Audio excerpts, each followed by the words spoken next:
ఇంట్లో వాళ్ళకి రైస్ పెడుతుంటే అబ్బా నాకొద్దు అని ఆమె మొలుగుతున్నారా అండి? వండిన రైస్ వండినట్లుగానే రోజు వేస్ట్ అయిపోతుంది, పడేయాల్సి వస్తుందని టెన్షన్ పడుతున్నారా?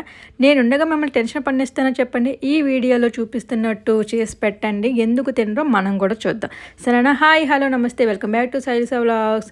దానికోసం అయితే మిగిలిపోయిన అన్నంతో కానీ లేదా ఫ్రెష్ అన్నంతో కూడా చేసుకోవచ్చండి. రొటీన్గా రైస్ కాకుండా ఇలా కొత్తగా వడల్లాగా రైస్తో ప్రిపేర్ చేసుకొని పెట్టచ్చు అనమాట. అప్పుడు ఇష్టంగా తింటారు పిల్లలు.